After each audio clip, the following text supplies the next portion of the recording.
Right, hello and welcome back. Getting straight into it really, just working down this list. Obviously we did Xerox last time. Checked out this CRGY, put up here on the quick take spreadsheet.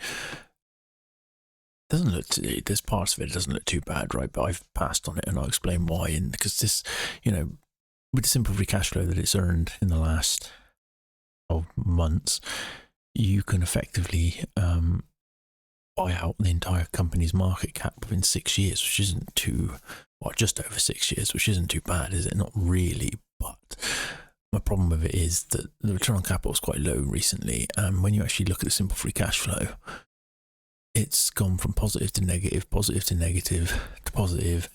It's just, how do you normalize earnings for something like that? It's very difficult to normalize earnings. It's going to take a lot of time to worry about that. So I've just moved on. It's not something that I've really, it's another energy company as well, which obviously we've just done Civitas as well. And I think there was another company I looked at before that. I don't know if I actually put it on a video, but yeah, it's just this here it's put me off. It's just, if it's consistent, it'd be pretty good. But then you also look at, operating income. So EBIT is just, falling off a cliff compared to what it was here. And yeah, I'm just waffling on a bit now. Just basically say that's some of my reasoning as to why I passed on it. Next one on the list was CABO, which actually doesn't look a lot, but they had significant insider buy-in in June. There you go, June. And we're talking, one of them put almost $1 million in, a director. So when was that? The 13th of June. So around about before here. What was the buy price? About 130. Yeah, 132. Sorry, got on the wrong thing there. There we go. So it's actually, it's 133, but it's already gone up like 28% since then. So pulled it into the quick take spreadsheet. Let me just drag it in off screen. Here we go. Positive all the way through, simple free cash flow. Negative EBIT this year though, so I have to look into that and see what that is. Possibly some sort of write down or something maybe. This here, look, simple free cash flow, supposedly you could buy the company's market cap in 1.5 years, but the enterprise value is obviously huge, so there's a significant amount of debt on this company. And to be honest, I don't really trust this 600 million when you look at what it is historically. Something has caused a one-time gain in that, I would imagine, but I've already pulled it in, already started looking at it, but I haven't really got far at all. Literally just pulled the data in, and I started asking some questions of ChatGPT of what this company does. Cable One looks like it is a internet service provider, cable TV provider, telephone line provider for residentials, businesses. So 2022 to 2023, 58% of their revenues, 58% there of their revenues was in the residential market. So that is their biggest income. 20%, or close to 20%, is in businesses. Here's residential video as well, which is their cable thing here, like video TV, cable TV subscriptions. So they called it video for some reason, but it makes it just a bit more confusing if you're trying to remember what's what. But it says it is under pressure from declining subscribers, increasing programming costs, streaming competition, and the margins are a lot weaker. So not a great part of the business when you consider you've got like Netflix, Amazon Prime, Apple TV. There's a lot now going around to compete with this, I would imagine. I don't really understand how cable works though in America, I gotta be honest. We probably do have comparable stuff, got like Sky TV and all that in this country, but Anyway, waffling. So they operate in 24 states, focused particularly on non-metro, smaller, more rural, secondary, tertiary markets. And apparently 74% of its customers are in these 7 states: Arizona, Idaho, Mississippi, Missouri, Oklahoma, South Carolina, and Texas. Homes passed. I don't really know what this means, i.e. the potential footprint is 2.7 to 2.8 million customers and around 1 point. Okay, I do get it. 1 million businesses. That says residential and businesses, though. I don't know. One thing to note here, though, decline in revenues: 2022 1.7, 2023 1.6, 2024 1.5. So yeah, decline in revenues doesn't necessarily, make it a bad thing. What works well for them? So demand for broadband internet remains strong, increasing internet speed, capacity upgrades. Business services tend to have better margins and less competition in many of their markets. That's interesting. Their focus on non-metro markets may mean less competition from bigger urban cable providers. These are often underserved or higher willingness to pay for reliable internet. So challenges straight away, like decline in TV subscriptions due to cord cut and streaming services. Video is costly. Voice revenues also declining. Consumers using wireless or internet-based alternatives. So that's their phone lines, I'm guessing. Cost pressures, capital expenditures, upgrading the network, especially for broadband, fiber capacity. That is something you got to sort of like keep on top of. With broadband getting faster and faster, it's quite easy to take customers away if you are not up together with that. Average revenue per user pressure. Customers are sensitive to price. They are, yes. There's churns, competition from other providers. Yeah, you're not going to continue paying more for something, are you? When you can, I don't know what it's like in America, but in the UK, if you want to change a broadband, yes, you're tied in for a period, but once that period comes to an end, it's very easy to change. So I can imagine if it is a similar experience in America, then yeah, the turnover could be significant. So it's increasingly a broadband data company rather than a cable TV and phone company. I think it's all going to go that way, really, isn't it? Seemingly like it's all going to go that way, considering you watch. Most people, I would imagine, watch a lot of their TV on the internet now, through the internet. Internet TVs and whatnot, downloading the apps and all that to watch stuff. So legacy services are in decline and is likely de-emphasizing them. Geographical focus gives it some strategic insulation. But also means infrastructure costs may be high and growth may be slower than in urban areas. Yeah, I can see that. Right, so I've already got it in here. As of December 2020, it served approximately 1.2 million residential and business customers in 24 states. So obviously it's not a huge amount of people, is it? Not really at all. 1.2 million people across, like I said, 24 states is not a lot of people at all, to be honest. One thing I will note, though, let's start like we normally do on the balance sheet before we go into it. Now, one thing I noticed straight away, right, is this sticks out like a sore thumb in that historically their current ratio has been good. That's enough current assets to pay for all the current liabilities, and yet this year it is not. There is 600 million of short-term debt due this year. They've got 152 million in cash, and supposedly a simple free cash flow is around 600 million. But then I don't trust that figure, and the reason why I don't trust that figure, as in there's potentially a one-time gain or something in there, is because of this. Look, it's been around 300 million for the last 5 years, and then all of a sudden it's doubled. So something I would imagine has happened in there for that. book value, reasonably strong, reasonably high, but then tangible book value is the exact opposite.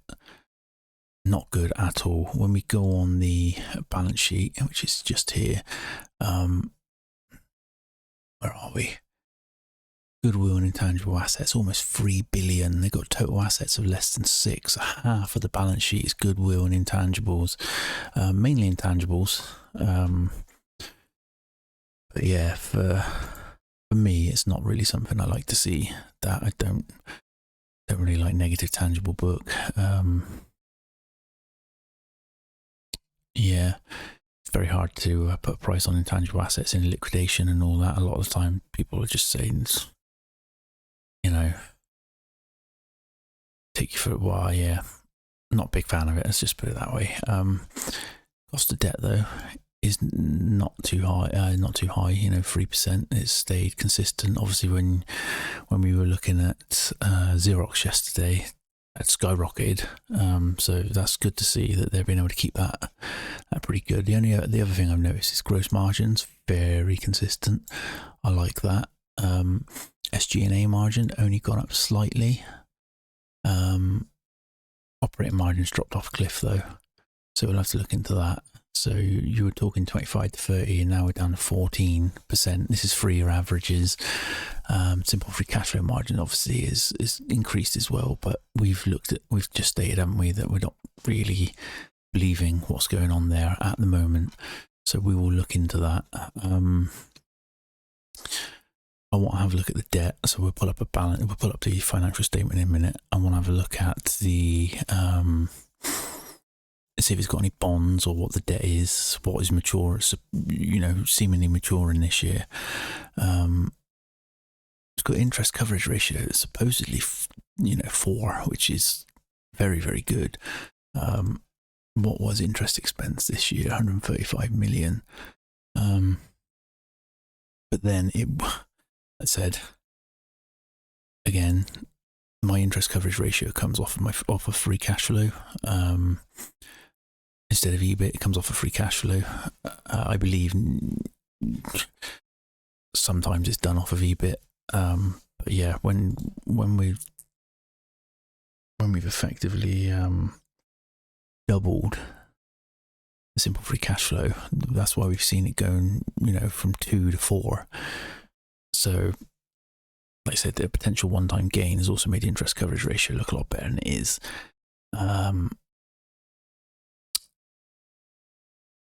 I don't know. My balance sheet don't tell me if it's got operating leases and all that in it to tell you, what portion is. I know Roaring Kitty like to take operating leases away because of the way they're treated now under IFRS 16. I have to say that I do largely agree. I think I've mentioned that in other videos, probably my Greg's and what was the other one? Can't remember the Greg's video. I mentioned in there that I'm not a fan of IFRS, especially how the UK we treat it. So yeah, that's what I'm going to do next is straight away on this one, SEC CABO, pull it up, pull up the latest 10Q. Look at this on the balance sheet. So we have indeed got 600 million maturing this year. What else? The only other thing I wanted to do was have a look at the actual return on capital down here. So on simple free cash flow, very high, but again doubled because our simple free cash flow has 10% is not bad, especially on something like this, which is going to be highly. Well, I don't know if it's not bad, but I would assume it's not bad considering this is going to be quite a highly capital intensive business. Let's just have a look to see what the why the EBIT was negative. Let's have a look. To that one. Asset impairment. Boom. There you go. There it is, all in one go. 6 months ended asset impairment. So yeah, not great. But obviously that is not an actual cost. that's not a cash cost, which is why the simple it's come back into the simple free cash flow. But let's start on the balance sheet and have a look. So like I said, we've got 600 million in long-term debt due this year. What else have we got? So it's actually quite a small balance sheet, isn't it? Total liabilities there, total assets there. So the big thing obviously to look into there is the fact that 600 of the 770 million current liabilities is in this debt maturing.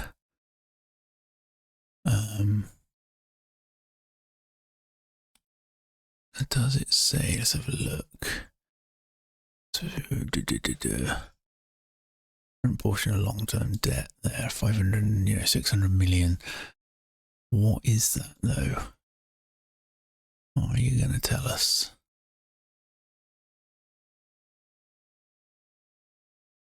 I would like to know which portion. I'm just skipping here, so we might have to actually control F it in a second. Figure out exactly what is maturing there. So, what is it? 593. Only mentioned the one time. Great.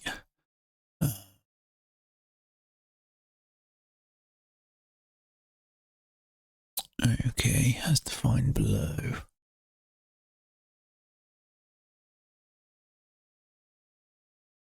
It must be potentially more than one thing then maturing. And it adds up to 593. For it only to be mentioned as a figure once.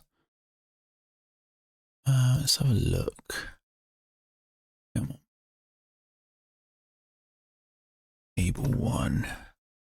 See if it's got any bonds. 0. Alright, let's ask ChatGPT. They have almost, come on, can't even spell, 600 million in debt maturing this year. Come on. Do you know what that, I can't even spell. It's embarrassing what that debt is. So,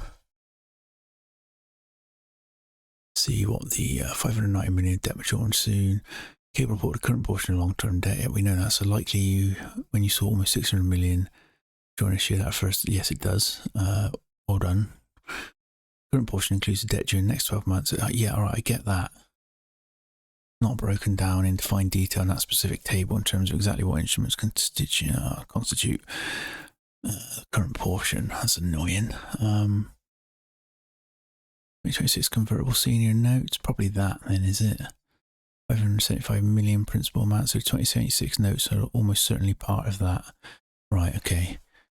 What current portion probably doesn't include 2028 convertible notes, so what are they going to be under then? This is saying that they are potentially traded.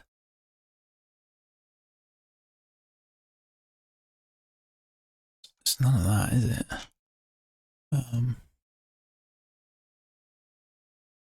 2026 convertible senior notes. Is that mentioned in here?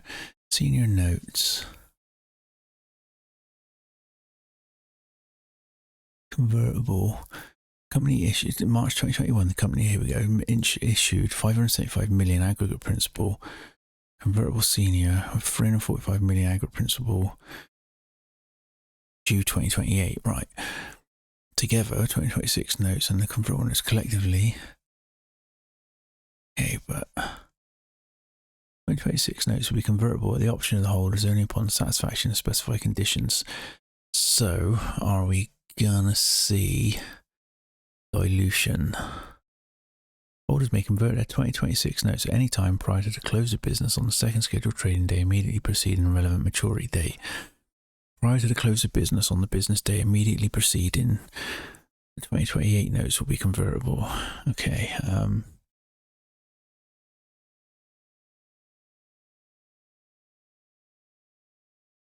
Initial conversion rate for 2026 notes is 4 of share of the company. So when they're converted, I'm guessing we're going to see explain to me how convert I can't even spell that. Convertible notes mature, and if people do the conversion, does that lower the amount of maturity required? This could be a stupid question. It sounds like I potentially, logically, you'd think it would. Maturity required, does that lower the amount of maturity required to pay? Right. This is learning, see? Me learning right in front of you. Convertible notes basically debt that investor holder can exchange and convert into company's common stock. Yeah, that I knew. No conversion, repaying cash. Conversion, shares issued instead of cash. Right. Okay. This reduces the cash repayment burden. So what we need to do then is we need to find out whether or not they actually, how many people would, I don't know, would they know how many would convert?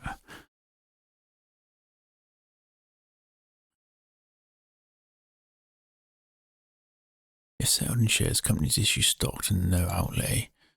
So we're either going to have share dilution or we're going to have to pay the debt. If they issue stock, that causes share dilution. I'm sure it does. Exactly, yeah. Do we have any indication of what percentage, oh God, can't I spell again, will convert versus require repayment? I was wondering what I was doing then. Wasn't able to find any public credible estimate. Okay. There's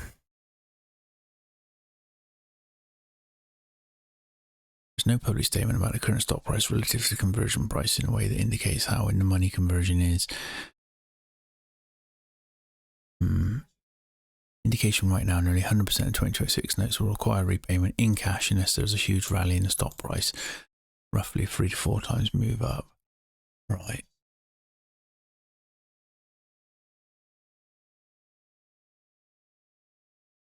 It's been trading well below, sorry. Well, I thought I said well above then. So, based on the filings, conversion price is 2,000 per share. So, if CABO stock trades below, holders will not convert, they'll just take the cash at maturity. If CABO stock trades above, they really think that they would go over.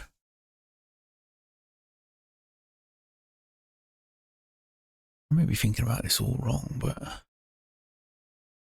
did they literally think that when they labelled that conversion price, did they think that the stock would actually be above that level? Current stock price expects cash repayment of almost the entire amount. When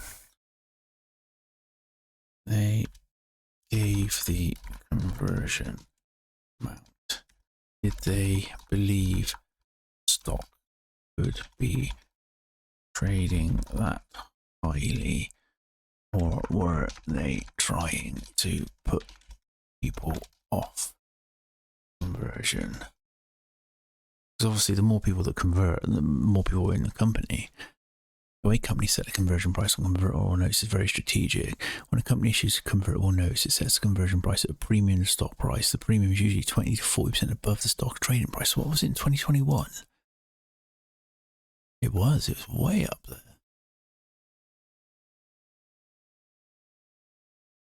Wow.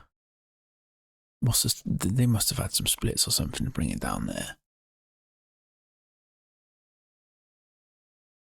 No. Business has literally just declined, has it? Wow. Investors accept this because they get downside protection, it's still debt, so they get principal back at maturity if stock doesn't perform. They get upside participation. So conversion rate, shares per $1,000. Conversion price, CABO stock was trading. So the conversion premium is about 35 to 40%. Okay. Companies don't necessarily predict the stock price will hit the conversion price. Instead, they want to raise the debt financing at very low interest costs. Yeah, so zero coupon. That's why the interest expense doesn't seem to appear to have changed too much then. What was the interest expense?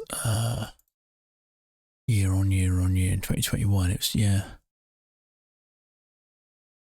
Okay. So it looks like, the problem is, it looks like they're going to have to pay it all. Were they trying to put people off conversion? In a sense, yes, by setting the conversion price well above the current trading price, management reduces the odds that holders will convert. But that's standard practice, not unique to CABO. Primary goal was to raise that much money cheaply.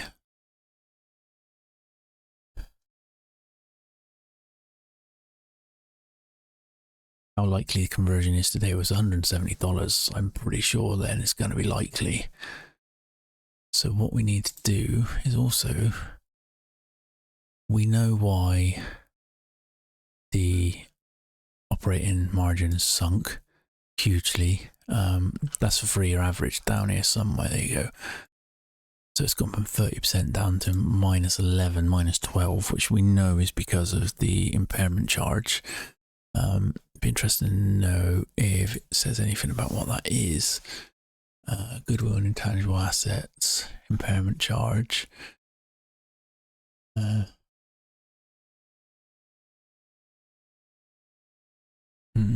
Doesn't say an awful lot.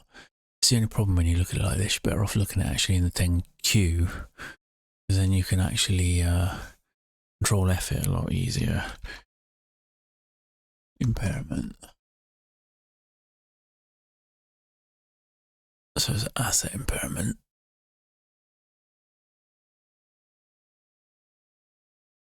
Anything there about it? No. 28 million non-cash impairment charges. Company impairment. Quite a lot of impairments on here though, annoyingly. Company's franchise agreements. Asset was determined to be impaired by 500 million. Wow. Based on the qualitative assessment of its finite lived intangible assets, no impairments as such were identified. Company's franchise agreement assets were determined to be impaired using discounted cash flow. How could a franchise agreement be impaired? Let's ask.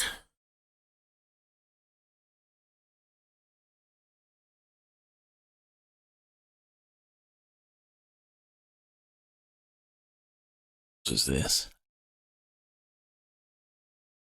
Are treated as intangible assets because they give the company legal right to operate in a certain territory.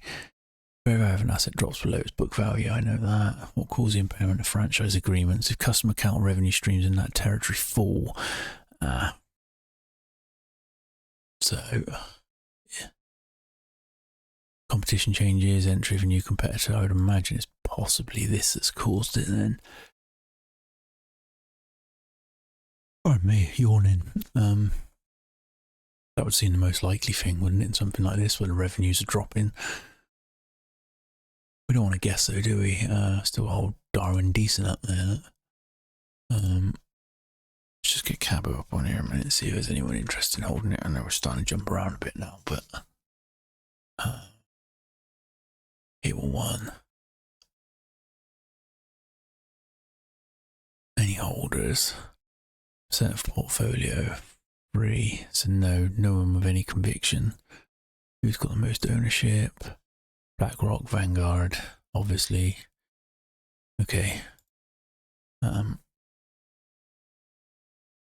Back to this. So we know they're almost almost certainly going to have to pay that debt in cash then. Can they do it? Potentially. What is their retained earnings? What have they got? Cash at the beginning, cash at the end. What is the cause of that there then? Is that the...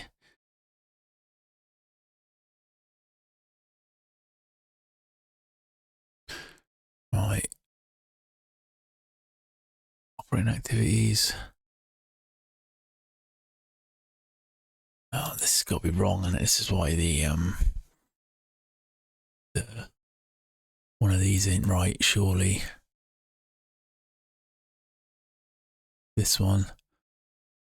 And that one, look. Got two positive investments in property, plant and equipment. Seems unlikely.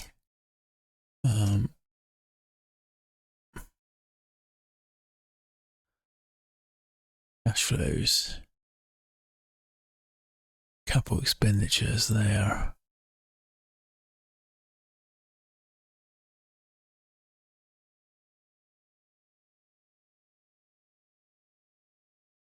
They're saying 6 months ended, 139,504. We have got not even close. Should that be negative? What have we got then? 139,504. There we go. So is this one wrong as well? Q3 2024. Let's find that.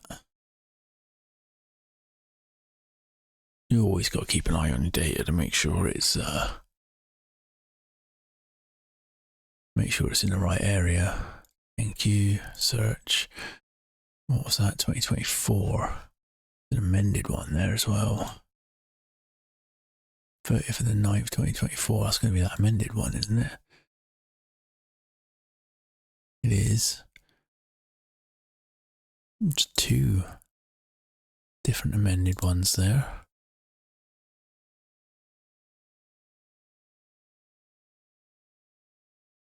Expenditures there. 137. The problem is this is 6 months. What would that be if you had this as negative? 137, 148. It's not accurate, is it? But then it's also more conservative. I might just leave it as that. Now, all of a sudden, our interest coverage looks more normal, and our simple free cash flow looks more normal. Our margins are more stable. So I know that that one is not entirely correct, but it's not too far away. And it's more of a conservative number than what's actually on there. So I'm fine with just leaving that. That's all that happened there then, was that the data drawn in was positive instead of negative. So cash flow from operations was $107 a share. So it'd be down to like 75 minus the interest expense. And then the only thing is that maybe I should need to put in there, you know, like CapEx, just so I can, I don't know, maybe not, probably just, sometimes I think there's too much on here already. So simple free cash flow problem we've now solved. We know that they're going to have to pay the debt, almost certainly. Do they have enough money to do it? Probably. Well, no, probably not. 152 plus 300, that's only 450. So no, they don't technically have enough money to do that. Interesting.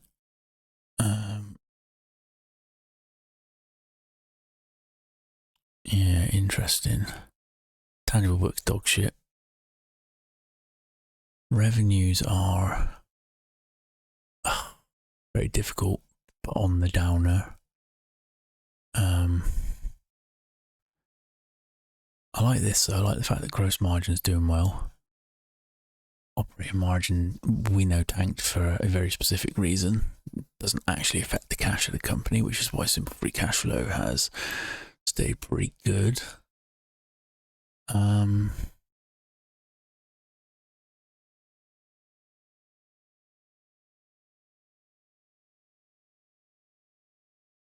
What do we look at next then? Suppose we need to ask if there's been any forward guidance.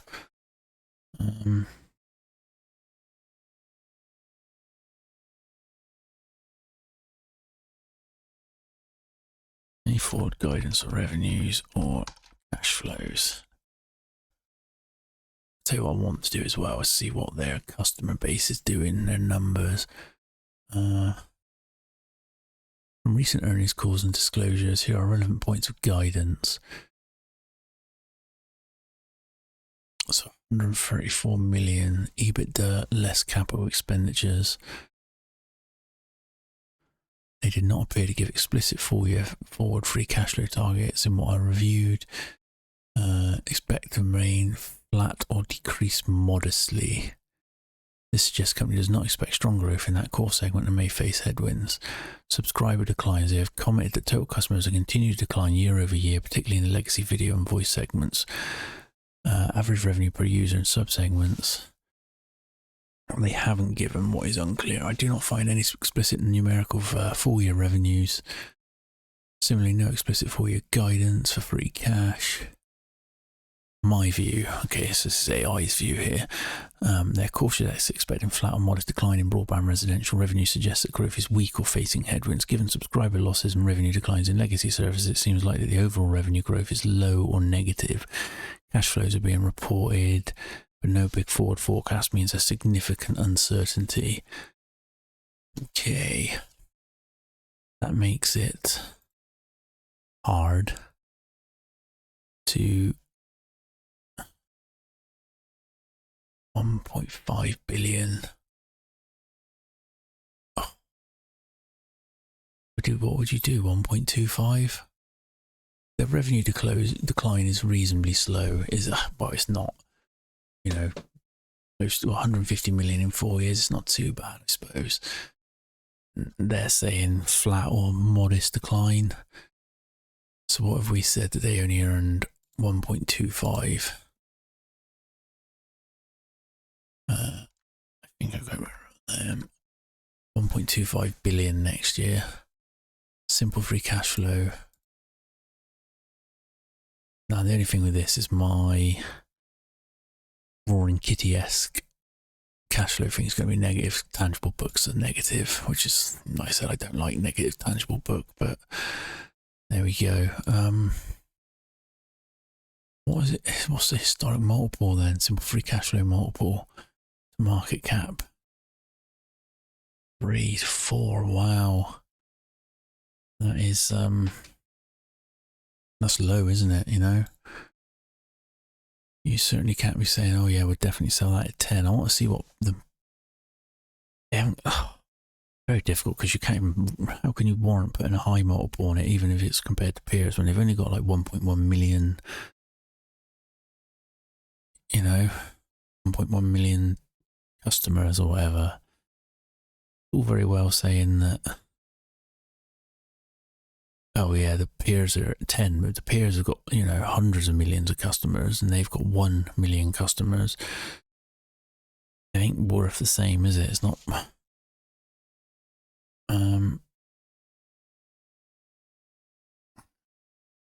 Name CABO's peers.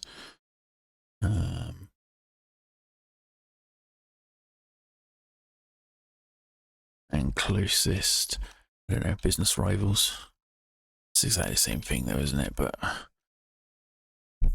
just to iron it, you know, fire it home to them. Okay. Regional broadband operator, wow. He runs Optimum and Suddenlink, overlaps in some markets. Much larger, but overlaps in many smaller communities. Okay. Comcast. Okay. Might be good to put a couple of them in, and that wow. Regional broadband operator in the Midwest, so that one's got to go in. Let's just see if it comes up on here, because was it Wide Open West there? That one there, okay. Oh, we got to make sure we get the right one then, haven't we? Because there's 2 WOWs in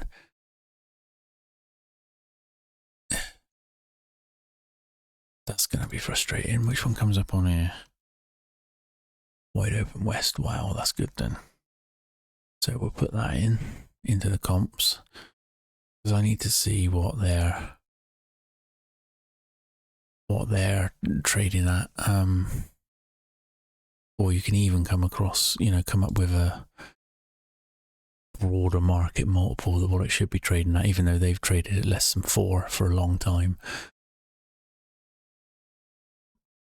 What else did they say?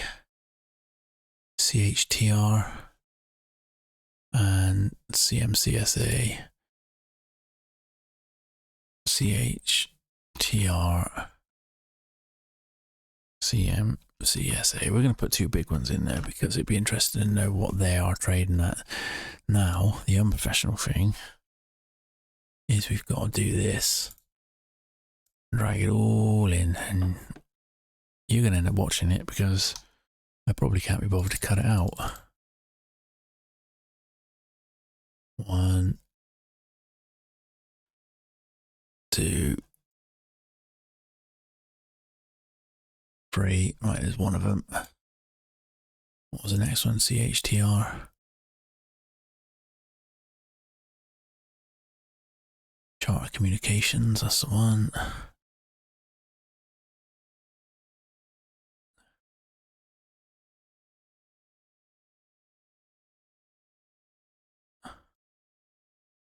This is riveting watch for you, I'd imagine. While I'm doing this, what was the other one? CMCSA, Comcast. Right, we're almost there.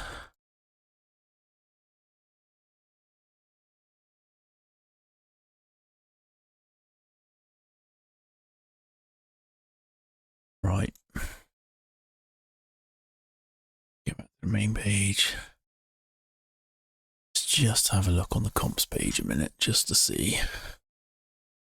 So wow, it's got much smaller gross margins. Much smaller. We're in the 70s, really, around 70%. Wow is less than 50. I tell you what, their gross margins is better than everyone's. SG&A margin, tiny on CHTR, very high on Comcast. Book value, hardly anything on CHTR. Revenues are tiny as well. They're like half of what? Look at these. These are the big boys. 55 billion, 124 billion. Returns on capital. Comcast is good, got a good return on capital. CHTR is very similar to what we're at.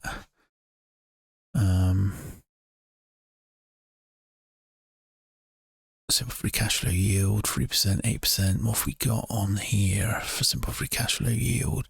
6 to 7. So yeah, it's not too bad, is it?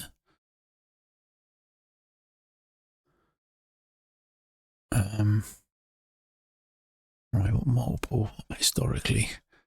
Where are we? Wrong page. There we go. 7, 9. So yeah, the bigger one's 10. Seems fair, historically. I know we've only got 3 years in, so it's difficult, but what's that? Average of 11, average of 10. So yeah, 10. These have obviously got no positive free cash flow. No, they haven't. There you go. So they're going to be in trouble. So compared to comps, it doesn't look too bad, does it? It's, in some senses, a better business. Gross margin higher. Operating margin not too far off the big boys. OCF margin much higher. Simple free cash flow margin much higher. I mean, yeah, all right, it doesn't deserve a 10x multiple like they do, but based on these, its efficiency, profitability. Sorry, efficiency's down here. Profitability. It's This metric seemed better than the bigger ones. Return on capital with EBIT 7%, much lower than these though.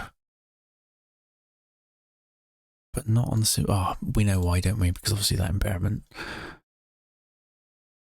still be lower there, wouldn't it? Because what was it historically? What was I looking for? Sorry. EBIT, return on capital. What are we looking up here? So before 16%. These are 3-year averages. If we ignore this one, the last year because of the one-off, it's still like 10% less than these. But the simple free cash flow is not too far behind. In fact, it's higher than them. So is the fact that it's only trading at a 3 times multiple. Because even to EV, look, the enterprise value of these is obviously much higher. 131 billion on 36 million market cap.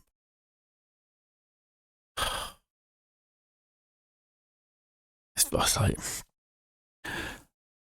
I need some more experience in this area really, because now you're going to just pluck a number out of your head. You don't believe it's worth 10. It's got to be worth 5, 6 or 7, just because of the profitability metrics compared to the others, you know. But is it because it only has 1 million, you know, say 5? So it's only got 1 million customers. I bet they have got a lot more than 1 million customers, the other the 2 big ones. So here we are, look.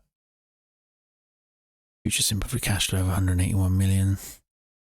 But this is using 80% of the previous. To be honest, I wouldn't be comfortable using much more because you are right in that ballpark. It's 5 times earnings for next year, which is never traded at 5 times earnings. So probably not enough upside in this then, is it, when we're looking at it like that? What would Monish Rise say is worth? 200 that's interesting. What sorry, wrong page again. What are we using there? So that would be using the full. Let's use the same as what we're going to use with Joel Greenblatt, 80% of it. I mean, to be honest, I'd be more comfortable using a higher amount for that, purely because I mean, it's going to make no difference actually to the metrics, because it's adding the discounted cash flows to tangible book value, which is a proxy for liquidation value, I guess. Doesn't matter because the tangible books are negative, it won't make a difference. Although Monish Rise being is saying slightly undervalued based on selling the business in nth year. Even if it went to 200 now, it's not a big amount, is it? I mean, it's something.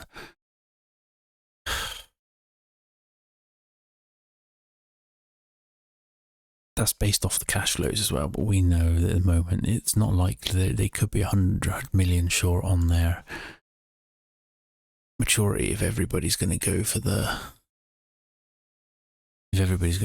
the conversion. Interesting. I don't even know if it's worth putting this one on the watch list, to be honest, because I just don't think the upside's there. In 2021, how was it trading so high? Because the revenues weren't much better, were they? 2021, no, they were less. The revenues were less. Simple free cash flow was slightly higher. $83. Obviously, we can't use EBIT because of the bloody impairment charge. CFO margin, almost identical. Simple free cash flow, almost identical. And yet it was trading we've got less shares now as well. So why was it trading so high back then? Am I missing something? $1,800. It didn't even have positive tangible book or anything. Gross margin was less.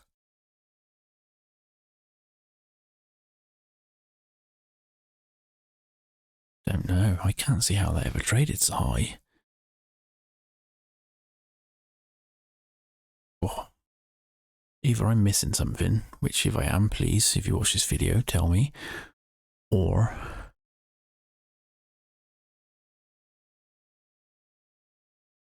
I don't know, I'm going to move on from this one, I think.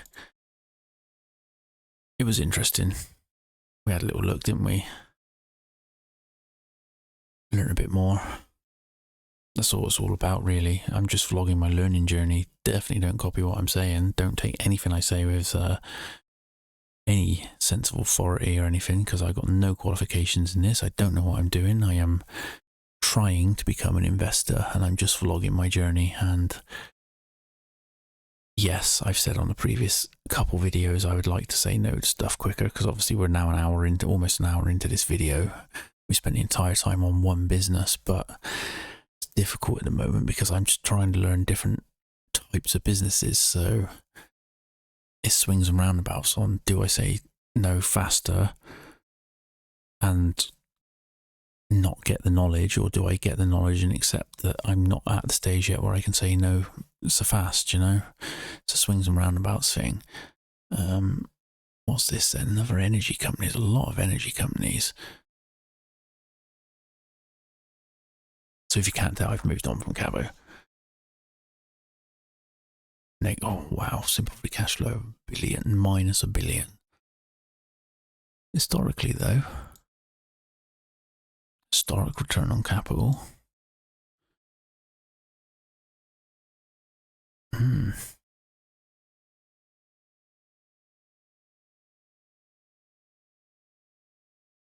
Return on capital. So what's happened here then?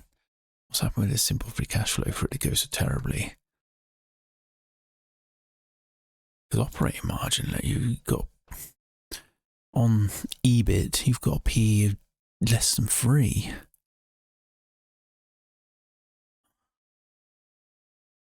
COVID.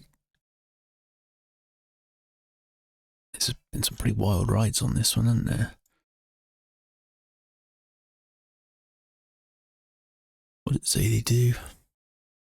Oil wells, gas wells, exactly the same as oh, I tell you what, this was one of the SM was one of the comps, wasn't it, for Civitas? I don't think I got Civitas in any of my other spreadsheets anymore. Oh, I mean, I passed on Civitas, so we'll pass on this. HighPeak, another energy one, wow. HPK. There's a lot of like negative pressure then, isn't there, in the energy at the moment. Revenues have dropped. Simple cash flow is up, wildly up. Look at this though. Losses of over $500 million in simple free cash flow. Total debt of $1 billion. God, could have seen that up there, look, with the enterprise value. Tangible book value per share, $13. What's it trading at currently? Price 7. And it's fallen off a cliff too. Tell you one of the things I didn't check actually on this, is it pay a dividend? It does. Oh, wait. Pretty good dividend as well, isn't it, actually?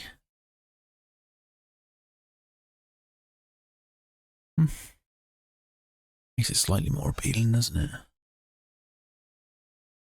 Good dividend. What would that be? 9 divided by 170. 5% dividend? That's not bad, is it?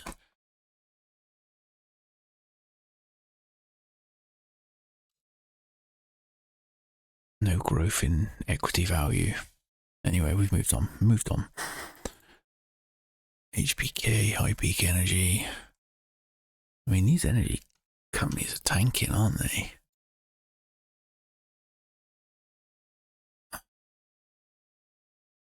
%109% up to previous highs. Does this one look better than S&M? Yes, other than this.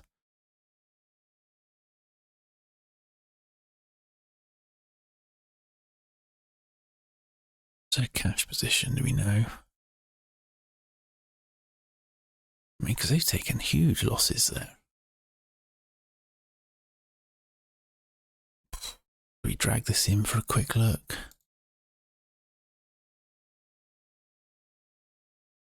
Yeah, why not?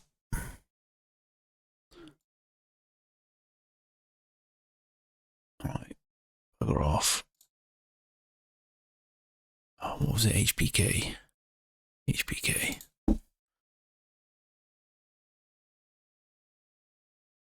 HighPeak Energy. Oh, they've got two. I'm guessing they've got a preferred.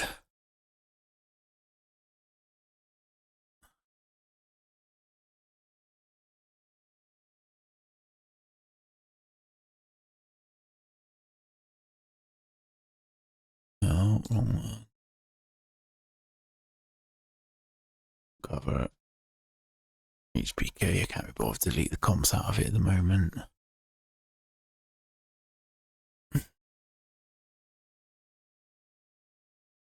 Gross margin, not bad.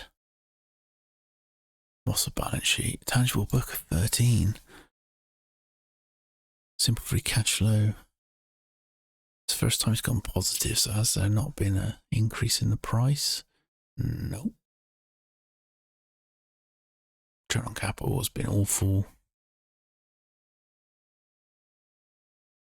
It's very difficult, right? Because if companies like this are turning around, then that's something, but you've got to determine that they're turning around, and I don't know if I can be bothered to spend the time on it after we just spent an hour on something that I didn't like again.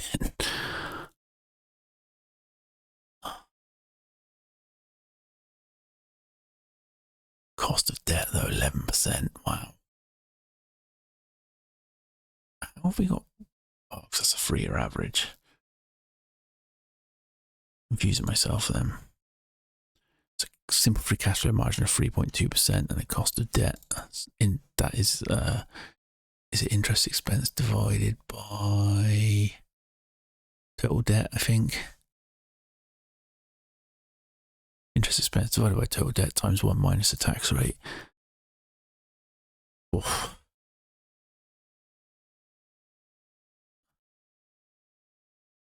A lot of equity financing.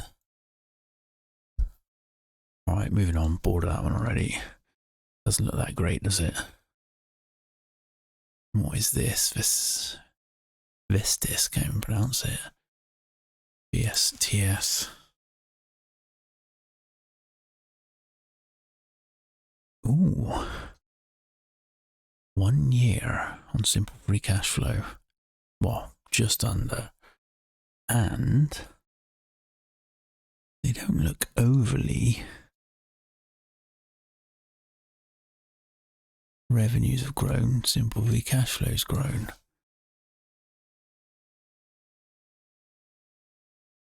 Return on capital, pretty good. What is it? Uniform rentals and workplace supplies. Okay.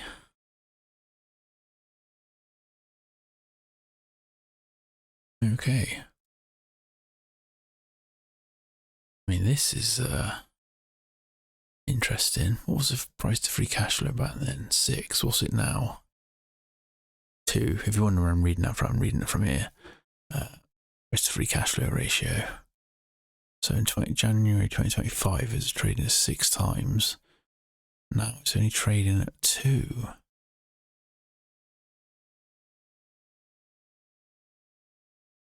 Right, this could be something to look into, surely. Let's go back to here then. Get rid of all of this. You're looking for VSTS.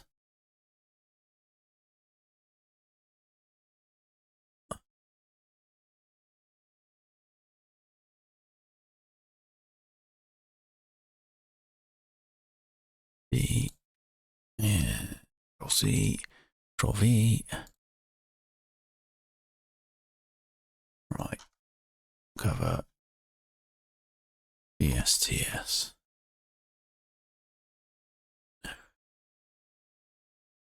Okay, 3-year average, $6 in book, negative tangible book. What's the negativeness with it? Mainly goodwill.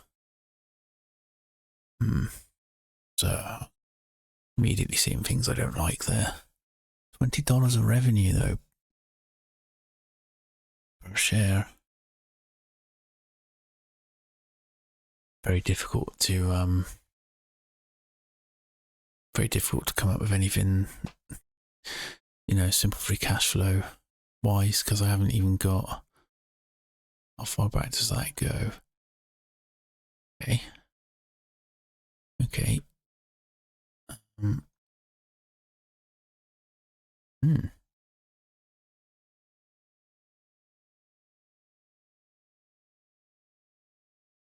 Is it really trading at 1.8 times? Cost of debt 5.5. Simple free cash flow margin of 10. Let's pull up the. Get a bit too far away from the microphone now for that to work. Sorry, I was sat back in the chair. I didn't realise. Could end up finding out that a lot of this bloody video is not recorded. VSTS. Nothing. Oh, did it say it's Canadian?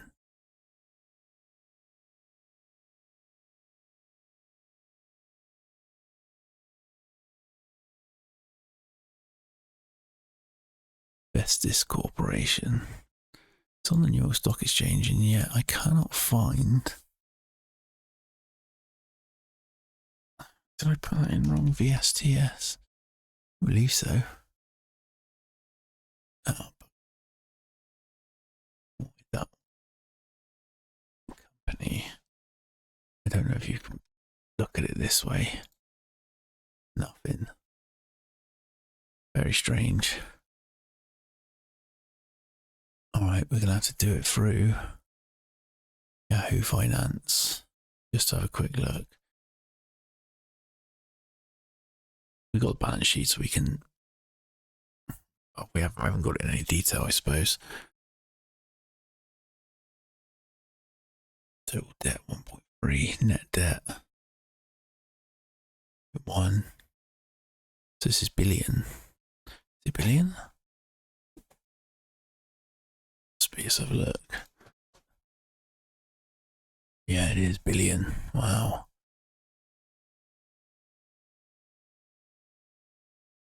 Short-term debt 53.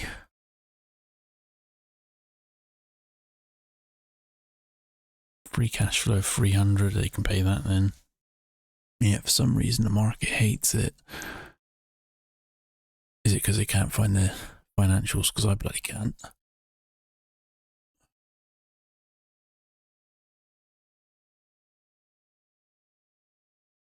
Dividends of 14 cents a share.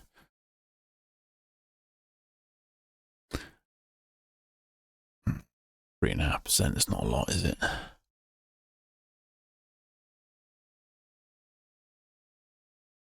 So I don't like this. SG&A margin's gone up. Gross margin, they're not a particularly efficient company, are they? They've only got like 30% gross margins.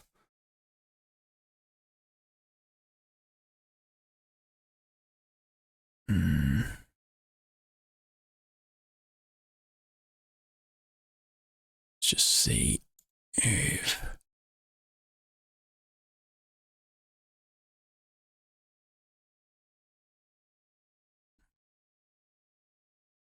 Why can I not find the bloody proper financials?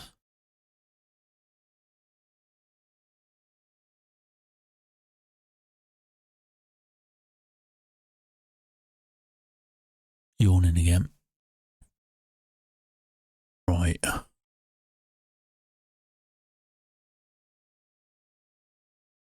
Understand why they're not there.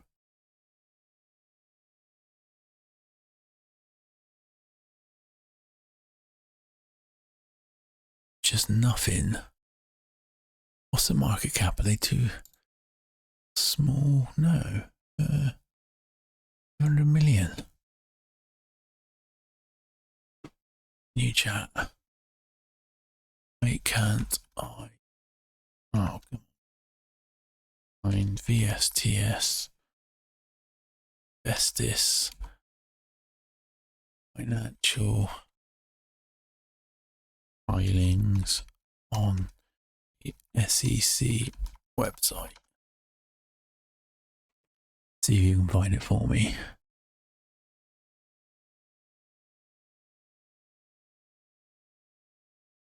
It's why when it come up under the, what's it called? Get this in. Why didn't it come up under the ticker?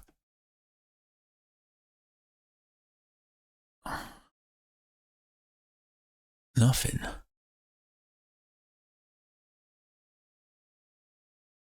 Either that or there's something wrong on the SEC page. Yeah, great, but they're not there. I don't like trying to work it out through bloody cash flow statement, through any of this. Quarterly, expand all.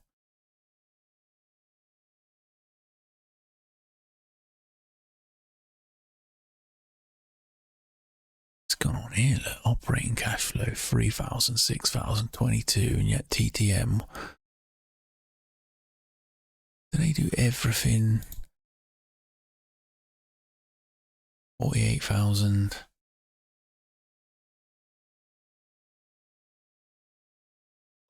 Don't like the look of that. It looks a bit strange, doesn't it? Anyone got anything to say on this? It's not what to do. By August.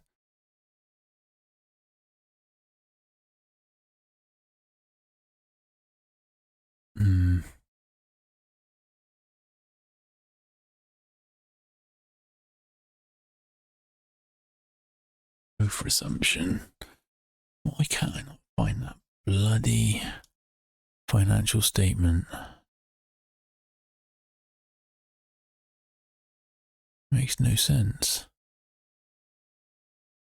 Unless the SEC website is dicking about. Not reading this, by the way, I'm just flicking through it. Okay. I tell you what I might do. Because it's getting late now and I feel bloody knackered. I'll call it a day for tonight, not on this video. I'll come back tomorrow and we can go from there. Hopefully during the day tomorrow I'll see if I can actually find the financial statement, because it seems very strange that OpenAI is telling us I can. My data is drawn in, from somewhere. Any insiders? Quick. Yes, loads. Bloody hell. Alright. See, it's on everything. Yeah, I can't find it on the SEC page. 12% of portfolio.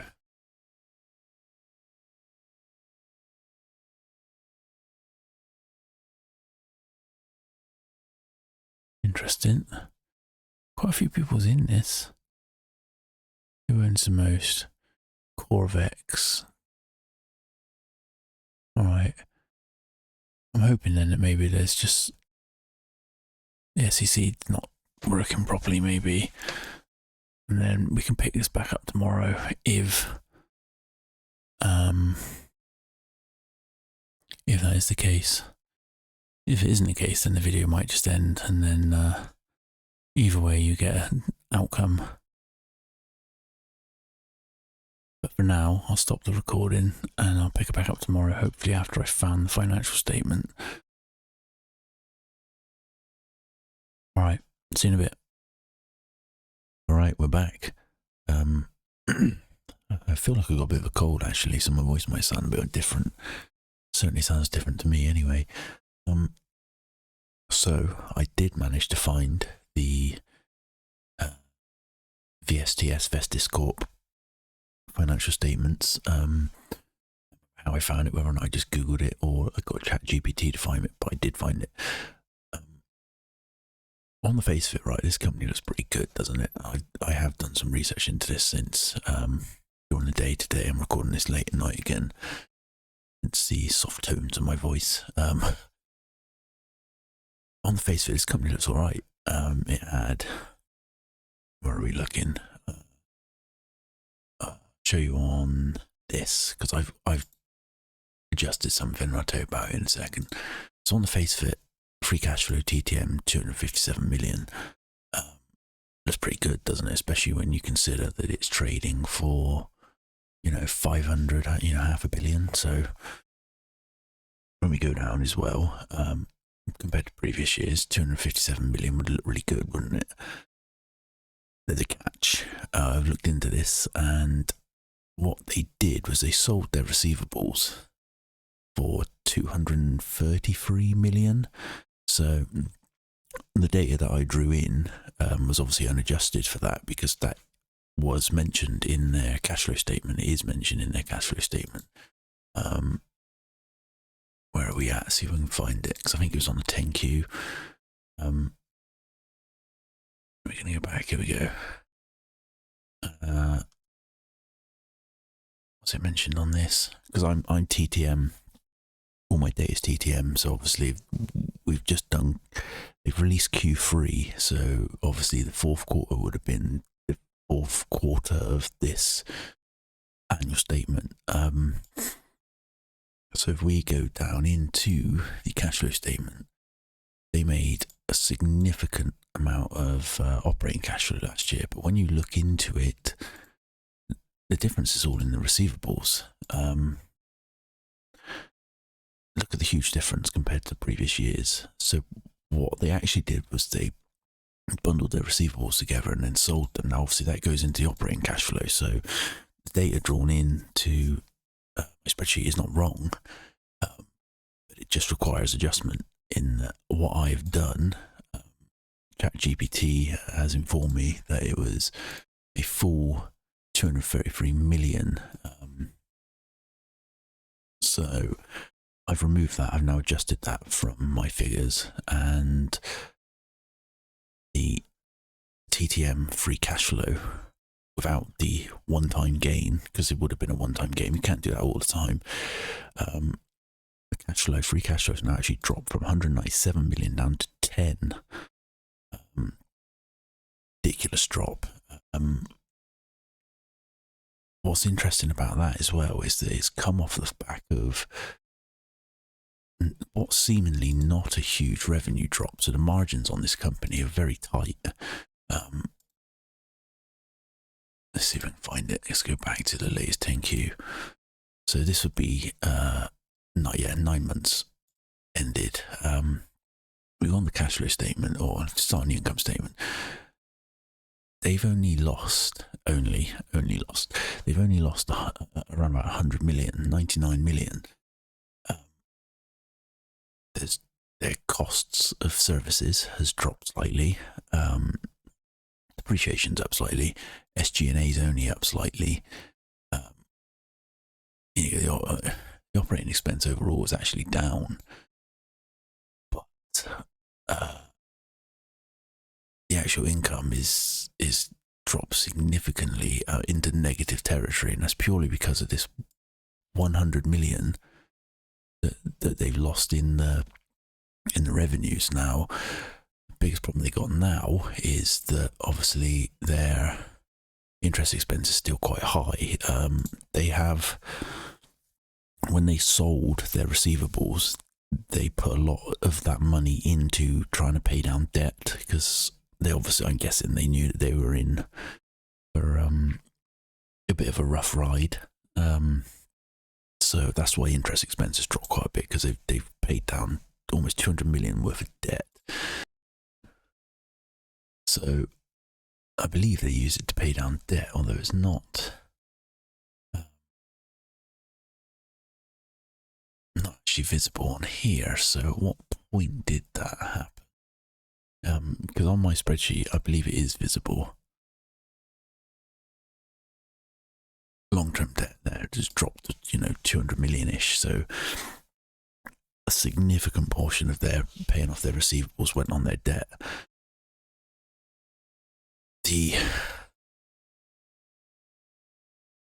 This is a problem. It is a problem. The margins are so tight. It's a problem. You lose 100 million, which is not a small amount to lose, but it is only 4.5% of their revenues, and then all of a sudden they're in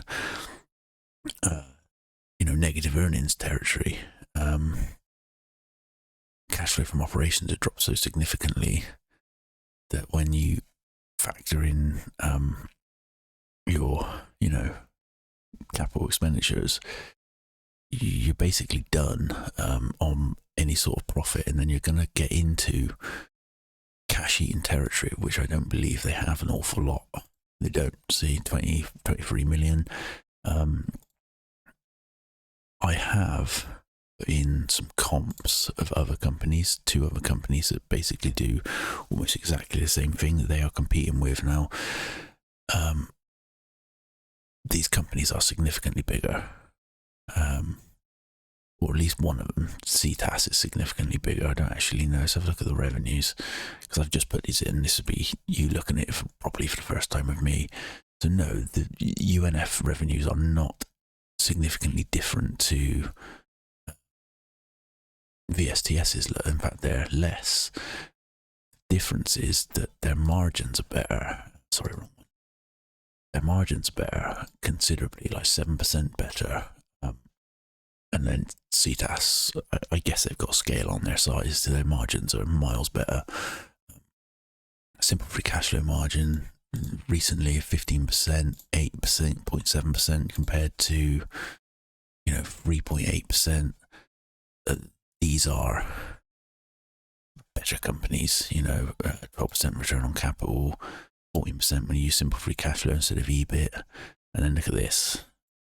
Over this side, this larger CTAS company, they're miles better in that sense. Let's just have a look, because I have looked into some other things, if I can see. So without delving right into their business, and they might not have even allowed this information out there.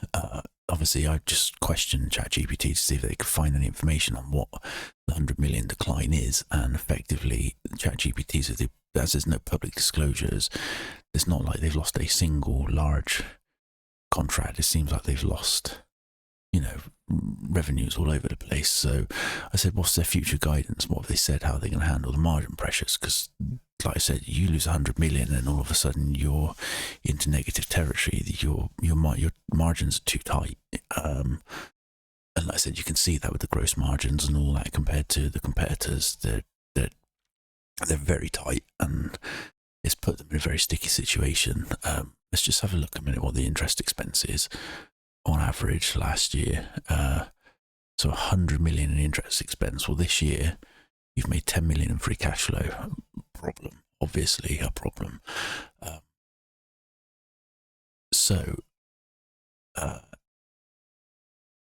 They did not release or provide any guidance or earnings beyond that, beyond Q3 that's just happened. I got a funny feeling they've even withdrew full-year guidance,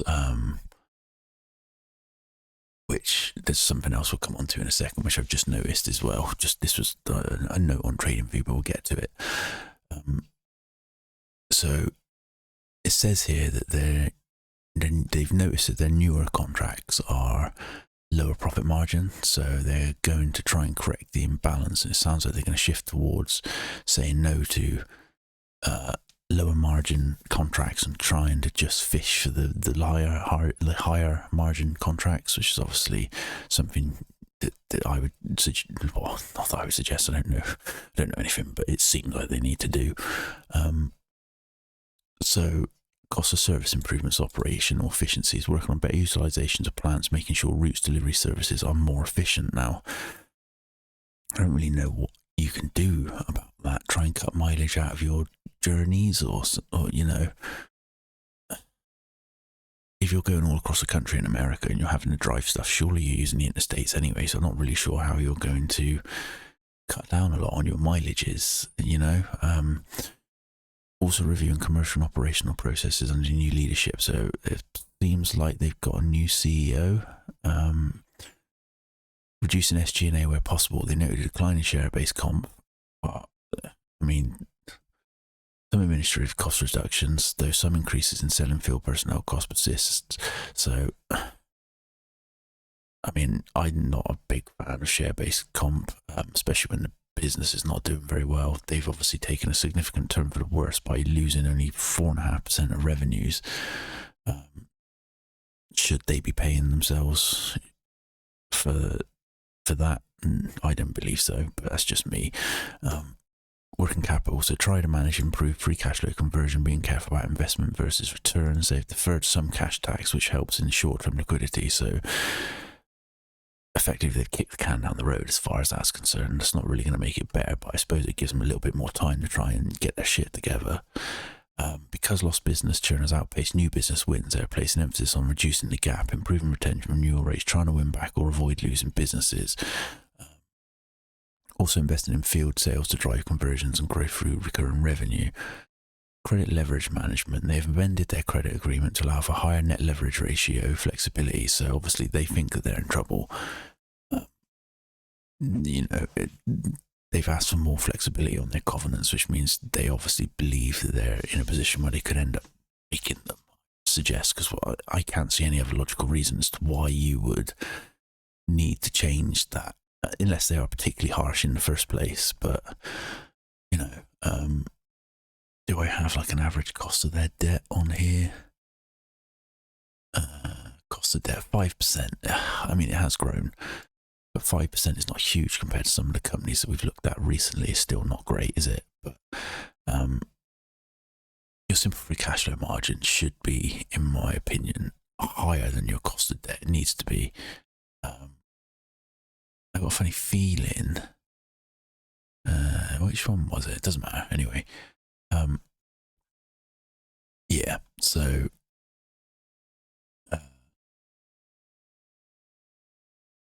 the needing to, main credit agreement suggests that they think that they're in trouble. To me anyway, that's how I'm interpreting it.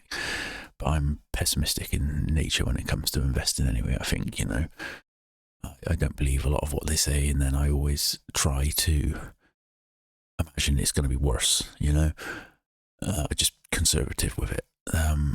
They're using liquidity and focusing capital deployment towards areas that improve returns rather than just growth. Given current debt levels, managing leverage is critical. Yes, because as we've seen, just a drop in 100 millions put them in a big, snafu. New contracts continue to come at lower margins relative to older ones, so they need real price discipline. Customer churn remains a headwind, even small drop in retention has outside effects. Yeah, so we've said that, haven't we? Dropped 100 million, big problems. Inflationary pressures, labour, energy, transportation may persist, making cost side harder to control. Free cash flow is tight. Any slippage in cost savings or delays in margin improvement could hit liquidity or leverage. So this is something else that I've seen that I just clicked on this is on TradingView, on their latest updates, and it sounds like there's a lawsuit because they have, it's facing a lawsuit from investors for overstating its growth potential and customer retention improvements while hiding execution failures and flawed forecasting. So, case follows a 37.5% plunge after the company abruptly withdrew its full-year guidance. So what really happened, Vestis repeatedly told investors it was successfully executing strategic initiatives to boost customer growth, retention and margins. Executive projected strong 2025 revenue growth and earnings, highlighting service improvements and new high-value account wins. However, Vestis was losing existing customers, failing to deliver promised service levels, and struggling to implement its strategies. So, on May 7th, Vestis withdrew its fiscal year 25 guidance, citing lost business and lower volumes from key accounts. The company also reported revenue miss and margin erosion. So, not good, is it? It doesn't look good. Investors now filed a lawsuit claiming Vestis misled them by overstating operational strength, concealing internal failures, and failing to warn of client losses, undermined its guidance. So it says here there's even a link for you to be able to join it. So, question here, I suppose, if you wanted to invest at these levels, it seems like it could get worse, you know, especially as they've requested,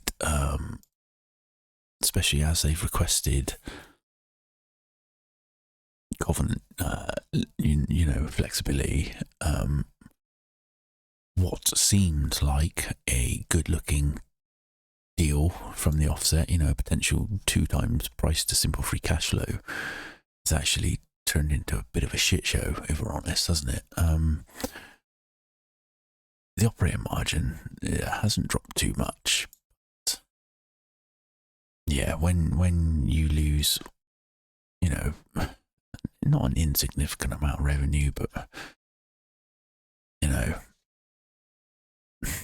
it's just, it's basically a no for me. There's too many problems now, but we've looked into it. We've seen what's going on. We've, you know, correctly identified an adjustment that needed to be made. In doing so, save yourself the heartache of investing in something that basically could be a bit rotten, you know. What is on the balance sheet? Let's have a look. So, rental merchandise in services. To be honest, right, they've got a lot of stuff that in a fire sale wouldn't be worth jack shit. Who's going to want to buy second-hand overalls? Basically no one, you know. I mean, I work in an industry where we have to wear overalls, and you don't really like wearing out someone else's, you know, not if you can help it.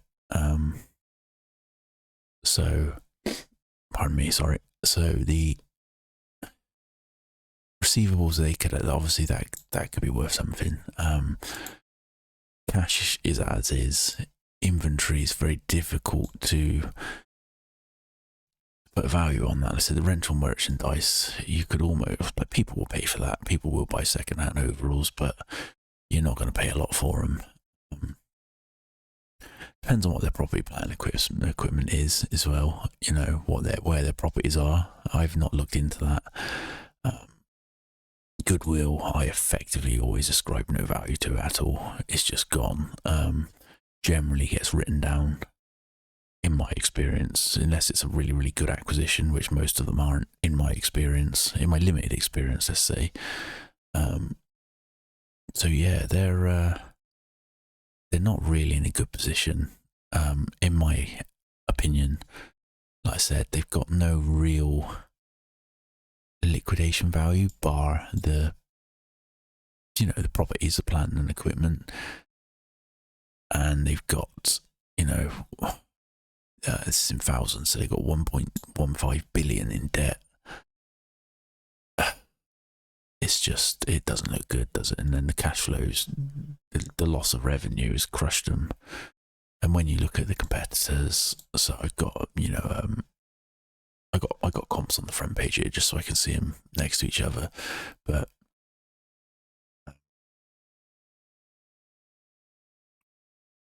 I mean, its price to book value is low, obviously, but it's the margins that are bad, you know, 27, 32.8, 48, operating margins only 5, so yes, UNF isn't much better, but CTAS is miles better. Net income margin, so the net income margin's miles worse. Even 5.44% looks spectacular compared to 1.63. 16% is obviously another level. OCF margin is lacking on that. So basically all the cash flow margins is lacking on. Yeah, it's not great. Interest coverage, I don't even know if it can cover its interest actually, can it? It's less than 1, so no, it can't. Effectively, obviously it's got cash on hand, but even then it can't, can it? Let's have a look at the balance sheet. So what are we saying here? 10 million in free cash flow. 10 million in simple free cash flow, and then they've got so 33, to be generous, say 34 million in cash if you add the 10 million cash flow to that, and the interest expense last year was that. So no, currently they can't afford their interest expense, and no wonder they wanted to try and get a bit more freedom on their debt covenants. 61% of their what's going on here? Sorry, I just wanted to a bit finicky on how I want my things set out. So debt to capitalization ratio, basically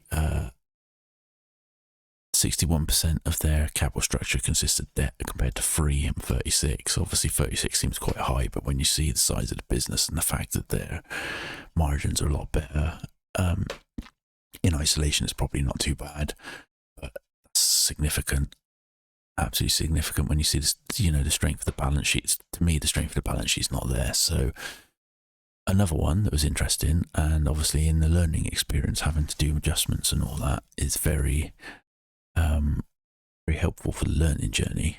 But yeah, VSTS is a no.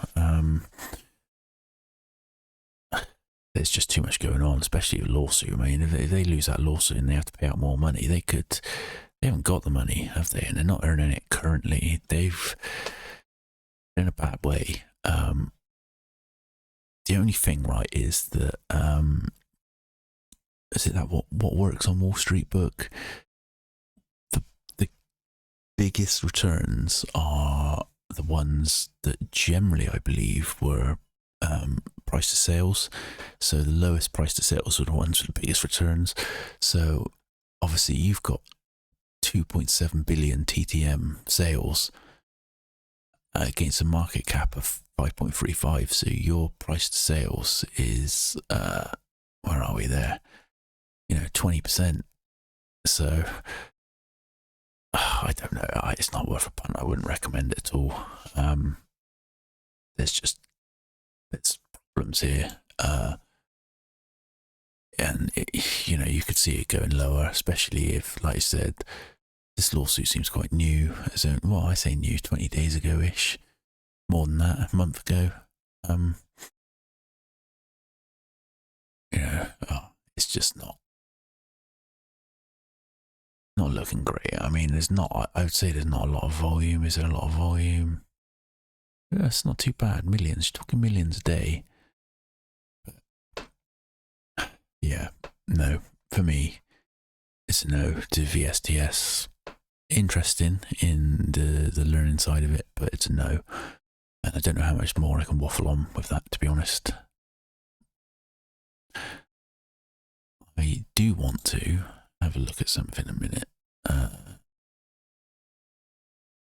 Okay. All right. Oh, I don't know. Do I carry on? Let's just have a look. What is this? DocGo Inc. I do not have up currently. Hang on. All right. There. Minimize. I just want to see what this is. What is it? DCGO.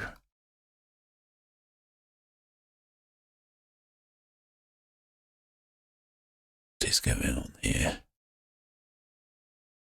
This can't be right. Can it? TTM simple free cash flow of... Yeah. Something's way off there. Way off. So we're not even going to look at that because that data is not right.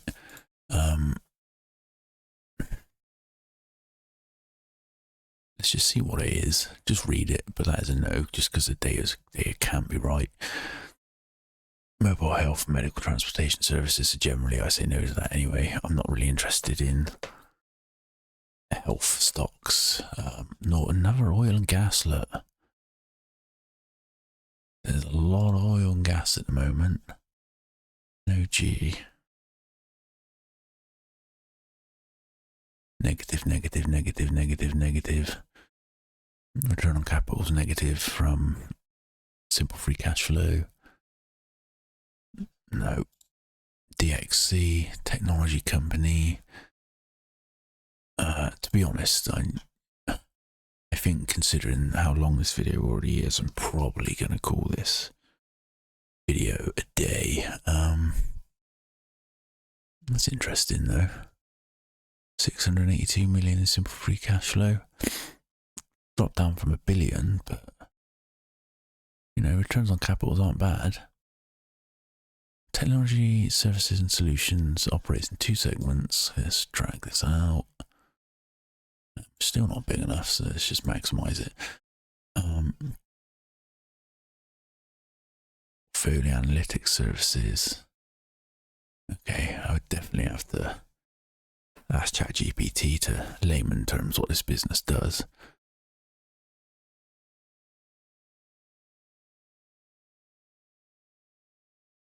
DXC. All right. What's the business called? Oh, I tell you one of the. All right, I know I've moved on from it, but we'll go back to it briefly. There is a huge insider for Vestis. Just go back to it quickly. Where are we? Where's the? There we go. If we go down the beneficial owners, as you can see, I've already looked this up. Here, look. One insider owns almost 13% of the business. I don't know who this geezer is, but it's safe to say that I guess that he would be invested in it. Although, when I've read, we're going to skip through this because I've already said no, but when I've read this, and I don't know if it's true because I've not looked into it, this Seek and Alpha article here, gone down in the comments to have a look, and this guy is saying that this new CEO, his stock-based comp isn't tied to any outcomes, so he'll just get them anyway, which doesn't, you know, which I agree, then if that is the case, he doesn't have much incentive to make, you know, the decisions to make things better. And this comment was only on the 29th of August, so it's very recent. So anyway, yeah, that was just the final things that I wanted to say on VSTS, because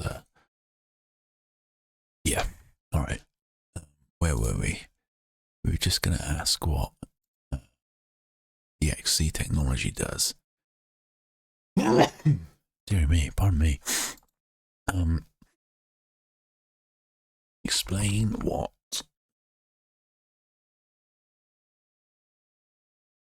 technologies, business model, how it earns money, geography,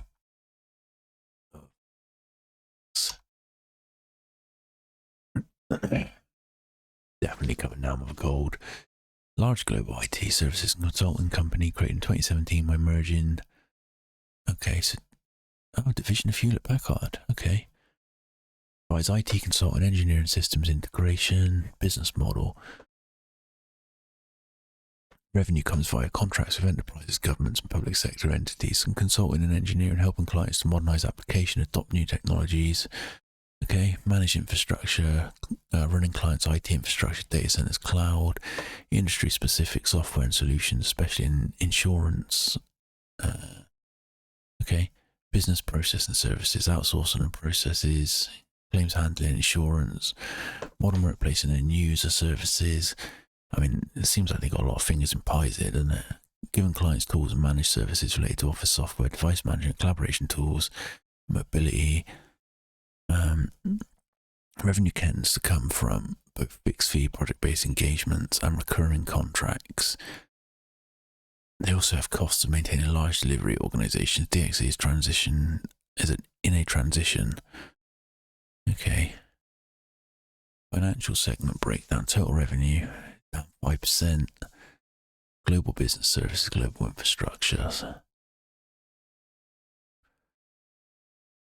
Margins around 7 to 8% in recent quarters. UBS tends to have higher margins, but also more variability. Okay, so what's their total revenues? Is that on my Take spreadsheet, yeah, 12.8. So most of it's in Europe, some in Australia. So it's very Western world orientated. Older infrastructure outsourcing, some legacy services are in decline as clients shift towards cloud. Modern workplaces puts pressure on their revenue. Booking stronger than current revenue. Many recent quarters, DXC has seen its bookings, new contract signed increase, giving hope for future growth. Okay. Companies pushing more into areas like AI, data analytics, cloud infrastructure, cybersecurity. These are higher growth, often higher margin, but also more competitive. Okay, do we drag this in and have a look quickly?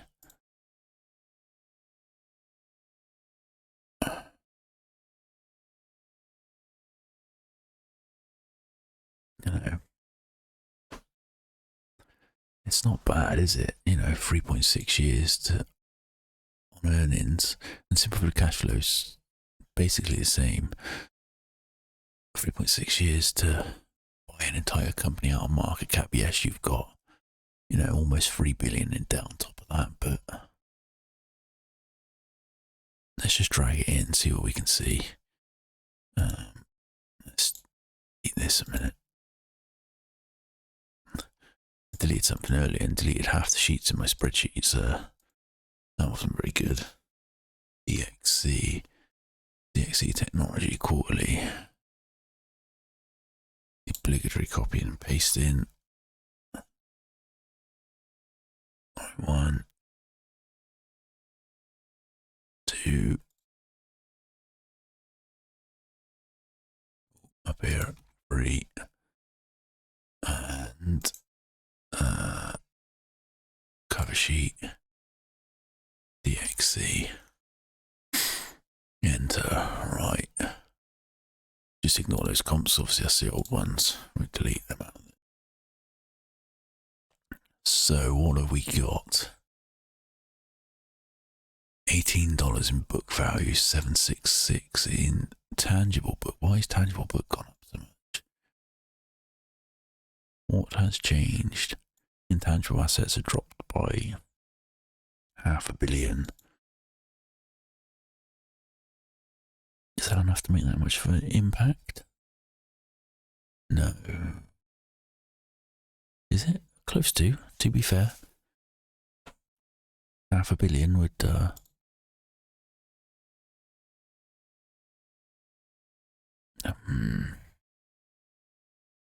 what's changed? It's got to be on the debt side, sorry. There we go. Total debt's gone down significantly. 600 million.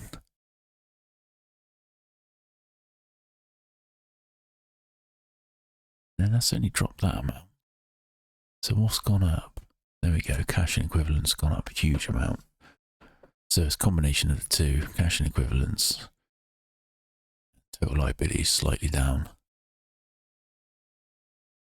Even then, still going to only give you like, okay.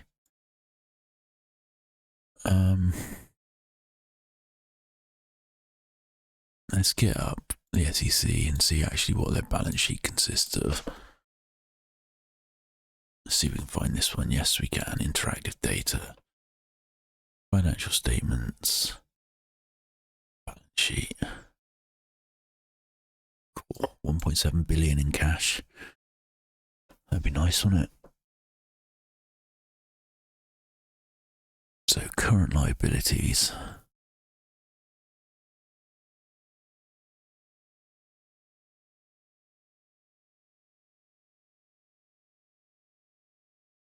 They got some stuff to pay off, haven't they? But then they got 3 billion coming in receivables. Okay.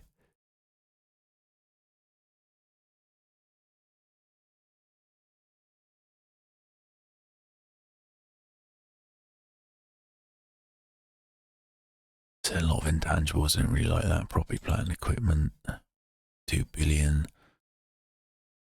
Depends on where their properties are, because that's one of the major things, isn't it? I believe it's on here at cost, and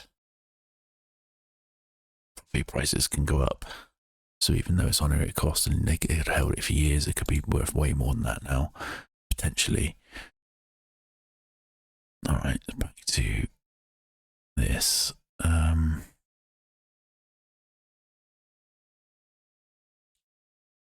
Interest expense has dropped compared to last year anyway, although it went up significantly recently. Share count's down. I like that. Gross margins consistent. SG&A margins consistent. You know, yes, it's crept up, but it has been higher. Operating margins reasonably low, but simple free cash flow margins have had a bit of a lull here, didn't it? Post-COVID. Now we seem to be back in a similar region of before COVID. $70 in revenue per share. Right, what then? Simple free cash flow of 800 million. Do I have interest expense on here?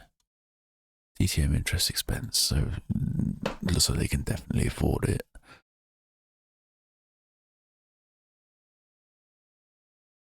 It's always traded at very low simple free cash flow multiples though.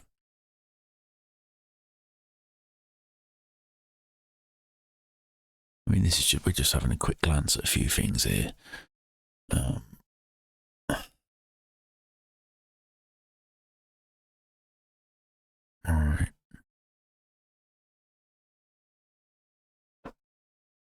I mean, generally, this is the sort of company I would probably overlook just because of the complexity of its earnings. For some, you know, I'm an old school value investor in that a lot of the technology sector baffles me. I'm not particularly tech savvy, unfortunately, going forward. That's obviously going to be a problem the way the world's going, but it is what it is. But we are, yeah. Tangible book value growth is good, although something obviously happened here and here. Maybe they took on more debt, I don't know.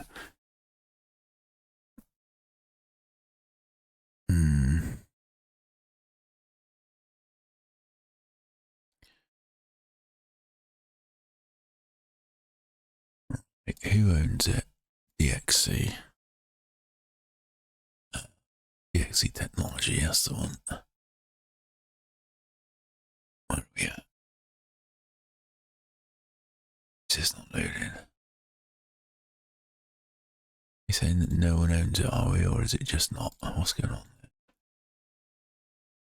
Is it just not loaded properly? Oh, loading, there we go. So it just didn't load properly. So, obviously, same old people got the highest ownership, but anybody's got any conviction? Toll, I've got 1.7 in it. Is I know this was one that Roaring Kitty occasionally said that he had, you know, investments in common with. I wouldn't say they're particularly, you know, big on their investment though. They've also lost money on it. It's not high conviction, is it? You know, 1.8% of a portfolio. And the highest conviction is 2.5. So there's no real high conviction people in it. Any insiders? I'll watch an advert for 30 seconds as well. Jesus, let me cut this out. Right, shitty advert aside. No, nothing. If they're not interested, why should we be, effectively? What is their actual holdings? Get the beneficial holdings up again and see. Where are we at?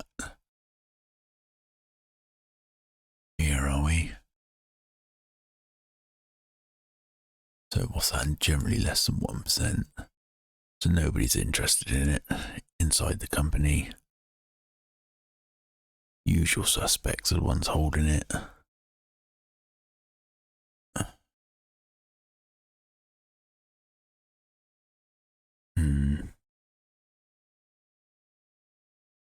Anybody else saying anything about it? Because I'm not particularly enamored with something that I don't off the bat understand.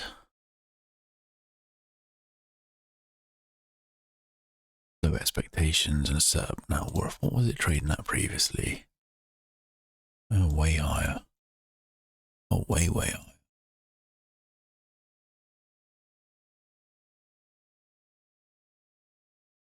Although that's been quite a long-term downtrend, hasn't it? The technical analysis. Let's see if we can do some technical analysis on it. Get rid of that a minute.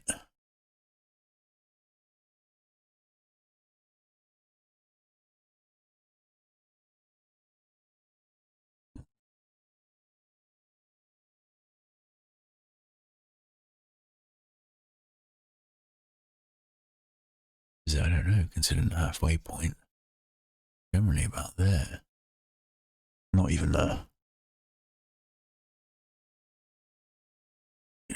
even a overly predictable downward channel there. Look. Technical's gone now. We've done the technical side of it. What's I going to do? See what anyone else is saying. This fella here has upgraded it to a buy.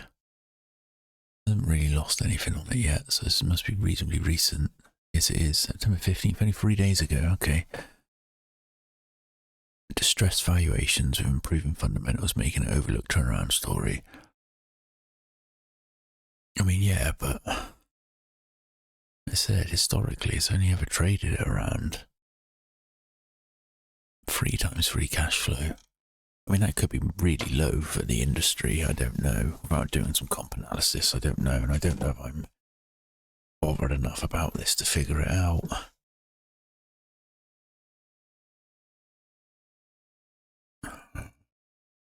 Bookings are up. Free cash flow doubled. Did it? Did it double? No. Okay, it does mean what? Yeah, is he on about a quarter, is he? Yes, he is. He's on about a quarter for the quarter. Let's have a look. My mistake. I've got nothing in here, actually. Oh, I've got a whole quarter missing of data. That's not going to help things, is it? Right, okay. Well, for now, then, I'm going to call it a night. I might put these figures in. I might not. It depends how I feel. Obviously, I'm going to have to look that up myself. Frustrating, but there we go. Alright, do you know what? I'm going to leave it here for tonight. Like I said, we may pick this up, we may not. Hopefully we've learned something else again, so I will see you on the next one. Please like and subscribe. We'll see, hopefully grow this channel and help me on my learning journey, help other people on their learning journey if they stumble across it. Alright, take it easy, and I will see you on the next one, where we may or may not continue looking into this. Alright, goodbye.